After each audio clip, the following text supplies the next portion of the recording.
Welcome, Chapter 5, Fundamental Unit of Life, Class 2. আমি last class discuss কৰিছিলোঁ about cell outer component যিবোৰ আছিলে nucleus of cytoplasm. আজি আমি cell outer component বিষয়ে discuss কৰিম। এইটো হ'ল cell organelles. Cell organelles বেলেগ বেলেগ টাইপ থাকে। এটা প্ৰত্যেক টাইপৰে বেলেগ বেলেগ ফাংচন থাকে। So individually এটা এটাকে আমি discuss কৰোঁ। So let's begin. So firstতে আমি discuss কৰিম endoplasmic reticulum. এইটো এটা cell organelles হয়। So endoplasmic reticulum কি হয়? It was তোমার basic endoplasmic reticulum structure হয়. Endoplasmic reticulum main function hall it's act like an industry. It industry নিচিনা act কৰে যোনে protein manufacture কৰে আৰু বেলেগ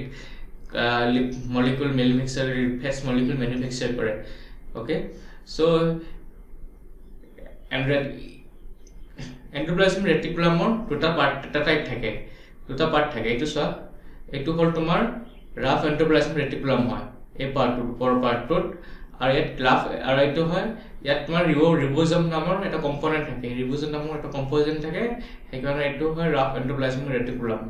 আৰু এইটো হ'ল তোমাৰ soft endoplasmic reticulum smooth endoplasmic reticulum ইয়াত ৰিবোজম এটাচ নাথাকে এইটো হ'ল বেসিক স্ট্ৰাকচাৰটো নেক্সট ইয়াৰ কাম কি হয় এইটো rough endoplasmic reticulum যোনটো হয় ই ম্যানুফ্যাকচাৰ প্ৰটিন ম্যানুফ্যাকচাৰ কৰে আৰু sent to various places in the cell য'ত দৰকাৰ হয় প্ৰটিনটো সেইবোৰ জায়গালৈ পঠাই দিয়ে নেক্সট ইয়াৰ ফাংচন আছে it provides cytoplasmic framework providing surface for some of the biochemical activities of the cell cellৰ যিবোৰ biochemical activities হয় সেইবোৰ কাৰণে এটা framework হিচাপে ইউজ কৰা হয় okay next এটা হ'ল rough endoplasmic reticulum টা ষ্টাডি কৰিলো এটা smooth endoplasmic reticulum smooth endoplasmic reticulum helps in the manufacture of fat or lipid molecules if fat और रिपीट मॉलिक्यूल्स बनाए स्मूथ एंडोप्लाज्मिक रेटिकुलम में फैट और रिपीट मॉलिक्यूल्स बनाए next it plays a crucial role in detoxify many poison and drugs इ की करे smooth endoplasmic reticulum में बहुत किसमान যদি ধৰা পয়জন আছে বা আনৱান্টেড সাবস্টেন্স আছে সেলৰ যে বায়োকেমিক্যাল ৰিঅ্যাকশনস আনৱান্টেড সাবস্টেন্স থাকে সেইবোৰ সাফা কৰাত কি হেল্প কৰে বা আমি যেটা বেমাৰ হয় আমি কি মেডিসিন খাও মেডিসিনৰ কাৰণে কি হয় সাইড ইফেক্ট বা কিছুমান আনৱান্টেড সাবস্টেন্স ডিপোজিট হয় বডিত হেবৰি সাফা কৰিবৰ কাৰণে এই এন্ডোপ্লাজমিক ৰেটিকুলামে কৰে হেবোৰ কাম গোটেই তোমাৰ ডিঅক্সিফাই কৰে many poisons and drugs okay so এইটো হ'ল তোমাৰ এন্ডোপ্লাজমিক ৰেটিকুলামৰ function next endoplasmic reticulum discuss কৰিলো এটা আছে আমি গোলগি এপাৰেটাস সো এইটো হ'ল তোমাৰ বেসিক গোলগি এপাৰেটাস স্ট্ৰাকচাৰ হয় is into strand থাকে নেকে strand বোৰ থাকা আছে এইবোৰ লাইন প্লাস ইয়াক কোৱা হয় সিস্টাৰনে আৰু is into গ্যাপ থাকে এইবোৰ ইয়াক কোৱা হয় লুমেন এটো তোমাৰ বেসিক স্ট্ৰাকচাৰ এটো মই ইলেক্ট্ৰনিক ইলেক্ট্ৰনিক মাইক্ৰোস্কোপত যদি অবজাৰ্ভ কৰো এই স্ট্ৰাকচাৰটো আমি দেখা পাম সো ইয়াৰ মেইন ফাংচন কি হয় গোলগি এপাৰেটাছৰ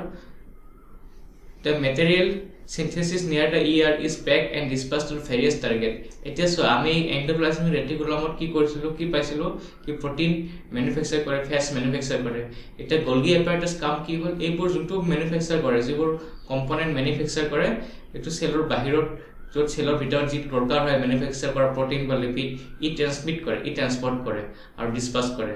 সো ইয়াতে সাপোজ ই তোমাৰ গোলগি এপাৰেটাছটো তোমাৰ এন্ডোপ্লাজমিক ৰেটিকুলামৰ লগত একেলগে লাগি থাকে যেতিয়া এন্ডোপ্লাজমিক ৰেটিকুলামে প্ৰটিন বা লিপিড মলিকিউল সিনথেসিস কৰে প্ৰডিউস কৰে এই কি কৰে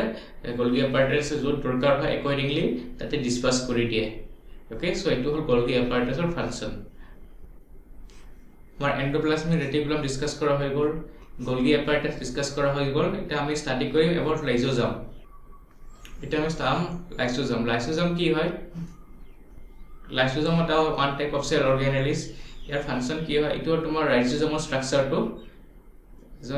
এনেকুৱা হয় তোমাৰ এটো সেল হয় এটো সেলৰ ভিতৰত এটো স্ট্ৰাকচাৰ যোনটো হয় এটো কোৱা হয় লাইসোজোম ইয়াৰ ফাংচনটো কি হয় যেতিয়া কোনো ব্যাকটেৰিয়া বা ফৰেন মেটেৰিয়েলছ যেনে ব্যাকটেৰিয়া বা ভাইৰাছ যেটা ফুডেৰে বা বেলেগ আনৱান্টেড পাৰ্টিকলছ যেটা ভিতৰত সোমায় সেলৰ ভিতৰত সোমায় এই লাইসোজোমে কি কৰে হেতু ডিস্ট্ৰয় কৰি দিয়ে ইয়াত তাতে কিছুমান সাবস্টেন্স থাকে কেমিক্যাল সাবস্টেন্স থাকে লাইসোজোমৰ ভিতৰত এই কেমিক্যাল সাবস্টেন্সৰে যেটা আনৱান্টেড ব্যাকটেৰিয়া বা ধৰক যেতিয়া সেল অৰ্গানেলিস বেয়া হৈ যায় বেলেগ অৰ্গানেলিস সেই অৰ্গানেলিসটো ডিস্ট্ৰয় কৰি দিয়ে এই লাইসোজোমে সো লাইসোজোমৰ ফাংচনটো হ'ল মানে মেইন ফাংচনটো হ'ল to destroy or to prevent invention of bacteria or বা other unwanted foreign particles in the cell. Okay, next here our function is বহুত important function হয় when the cell gets damaged, the cell এটা damage হৈ যায়, বেয়া হৈ যায়, এটা কি কৰে cell এটা damage suppose এই cell টো damage হৈ গৈছে, বেয়া হৈ গৈছে, আমাৰ বডিৰ কোনবা এটা cell বেয়া হৈ গৈছে কিবা কাৰণত বা due to pollution বা due to বেছি মেডিসিন খোৱাৰ কাৰণে বা কিবা ৰিজনত এই cell টো বেয়া হৈ গৈছে, এই cell টো যদি বেয়া হৈ যায় তেতিয়া কি কৰে লাইসোজমে কি কৰে তেতিয়া সি নিজে বাৰ্স্ট হৈ যায়, এই লাইসোজম যোনটো থাকে সি নিজে বাৰ্স্ট হৈ যায় আৰু তাৰ ভিতৰত থকা যিবোৰ কেমিকেলছ থাকে সেই কেমিকেলতে সেলটো পুৰা ডাইজেষ্ট কৰি পুৰা হেক কৰে মানে কিল কৰি পেলাই দিয়ে, নোহোৱা কৰি পেলাই দিয়ে। সো তাক কোৱা হয় সুইসাইড ব্ৰেক বুলি কোৱা হয় লাইসোজম। এইটো এটা ইম্পৰ্টেণ্ট নাম সুইসাইড ব্ৰেক, মনত ৰাখিব এক্সামত সুধিব পাৰে direct short question suicide break কিয় হয়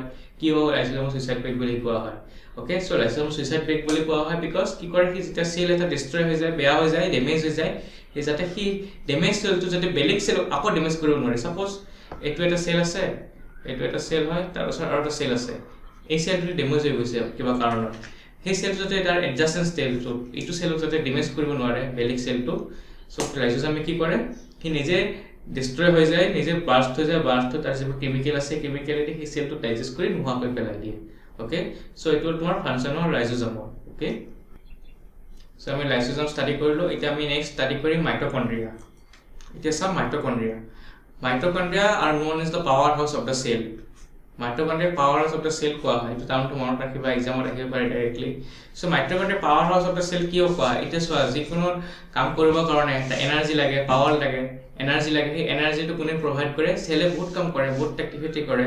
সেই সেলক এই এনাৰ্জিটো কোনে প্ৰভাইড কৰে, এই মাইটোকন্ড্ৰিয়া হয়। এই মাইটোকন্ড্ৰিয়া ষ্ট্ৰাকচাৰ এইটো হয়, এই মাইটোকন্ড্ৰিয়া কি কৰে এই সেলক তোমাৰ যিখিনি তোমাৰ সেয়া তোমাৰ পাৱাৰ লাগে, কাম কৰিব এনাৰ্জি লাগে, it provide কৰা হয় এই মাইটোকন্ড্ৰিয়া হে প্ৰভাইড কৰে। সো মাইটোকন্ড্ৰিয়া কেনেকৈ প্ৰভাইড কৰে, মাইটোকন্ড্ৰিয়ায় ATP নামৰ এডিনোসিন ট্ৰাইফসফেট নামৰ এটা মলিকুলছ হি সিনথেসিস কৰে, ৰিলিজ কৰে, এই ৰিলিজটো এডিনোসিন ট্ৰাইফসফেট এই মলিকুলছটোৱে তোমাৰ বাকি সেলবোৰলৈ, বাকি সেলৰ বাকি পাৰ্টবোৰলৈ পঠাই দিয়ে সেলক সেই পাৰ্ট এডিনোসিন ট্ৰাইফসফেট মলিকুলছটোৱে এনাৰ্জি দিয়ে বাকি কামবোৰ কৰিবৰ কাৰণে। জাস্ট মাইটোকন্ড্ৰিয়াৰ নেক্সট মাইটোকন্ড্ৰিয়াত দুটা কাভাৰিং থাকে, টু মেম্বাৰ থাকে কাভাৰিং, এটা আপাৰ মেমব্ৰেন, এইটো আপাৰ মেমব্ৰেন কাভাৰিং আছে, তাৰ ভিতৰত আৰু এটা সেকেন্ড আৰু এটা মেমব্ৰেন থাকে, আউটাৰ মেমব্ৰেন থাকে, এইটো ইনাৰ মেমব্ৰেন, এইটো আউটাৰ মেমব্ৰেন, দুটা মেমব্ৰেন থাকে কাভাৰিঙৰ। এতিয়া যোনটো ইনাৰ মেমব্ৰেন এটা যোনটো হয় ইয়াত কেমিকেল ৰিয়েকশ্যনবোৰ হয় যাৰ পৰা এডিনোসিন ট্ৰাইফসফেট মলিকুলছটো জেনাৰেট হয়। ওকে, আৰু মাইটোকন্ড্ৰিয়া ষ্টাডি কৰা হৈ গ'ল, এতিয়া আমি নেক্সট ষ্টাডি কৰিম এবাউট প্লাস্টিডছ। ওকে, প্লাস্টিডছ এটা বেলেগ এটা কম্পোনেন্ট হয় সেল অৰ্গেনেলিজৰ। এইটো প্লাস্টিডছ মেইনলি তোমাৰ থাকে প্লান্ট সেলত থাকে, এইটো তোমাৰ এনিমেল সেলত পোৱা নাযায়, এইটো অকল প্লান্ট সেলত পোৱা যায়। ইয়াৰ মেইন ফাংচন কি হ'ল তোমাৰ এতিয়া প্লান্টবোৰ বেলেগ বেলেগ কালাৰৰ থাকে, ধৰা গছৰ পাত সেউজীয়া হয়, বাকি fruits orange colour, apple red colour, banana yellow colour, so বেলেগ বেলেগ কালাৰ যোনটো আহে, এটা প্লান্টবোৰৰ গছৰ বেলেগ কালাৰ, ফ্ৰুটছৰ বেলেগ কালাৰ, ভেজিটেবলৰ বেলেগ কালাৰ, বেলেগ বেলেগ ফ্ৰুটছৰ বেলেগ বেলেগ কালাৰ থাকে, ভেজিটেবলৰ বেলেগ কালাৰ, ব্ৰিঞ্জলৰ বেগুনীয়া কালাৰ থাকে, এইবোৰ কালাৰ যোনটো আহে এই কালাৰটো আহে বিকজ অফ এই কম্পোনেণ্টৰ কাৰণে, প্লাস্টিডছ নামৰ কম্পোনেণ্টৰ কাৰণে আমি ভেজিটেবল বা ফ্ৰুটছত বেলেগ বেলেগ কালাৰ দেখা পাওঁ। ওকে, সো ইয়াৰ মেইন ফাংচন হ'ল এইটো কালাৰ, বেলেগ বেলেগ কালাৰ প্ৰভাইড কৰা, বেলেগ বেলেগ কালাৰ দিয়া, ৰং দিয়ে ই ফ্ৰুটছ বা ভেজিটেবলছত। প্লাস্টিড দুটা টাইপৰ থাকে, এটা হ'ল ক্ৰোমোপ্লাষ্ট আৰু এটা হ'ল leucoplast. Chromoplast contain the pigment of chlorophyll, পিগমেণ্টটো থাকে য'ত ফটোচিনথেসিছৰ কাৰণে ইউজ কৰা হয়, আৰু লিউকোপ্লাষ্ট দুটা কম্পোনেন্ট থাকে, এটা ক্ৰোমোপ্লাষ্ট, এটা হ'ল লিউকোপ্লাষ্ট। প্লাস্টিডছৰ ক্ৰোমোপ্লাষ্টৰ কাম হ'ল এই কণ্টেইন ক্লোৰোফিল থাকে যোনটো ফটোচিনথেসিছৰ কামত আহে কাৰণে, আৰু এটা হ'ল লিউকোপ্লাষ্ট, ইয়াৰ কাম হ'ল কি অইল, প্ৰটিন, ষ্টাৰ্চ এইবোৰ যোনটো কম্পোনেন্ট থাকে এইবোৰ ষ্ট'ৰ কৰি ৰখা। ওকে, সো এইটো হ'ল তোমাৰ প্লাস্টিডছৰ পাৰ্ট। সো প্লাস্টিডছটো বেসিক্যালি প্লান্ট সেলত থাকে, এনিমেল সেলত পোৱা নাযায়।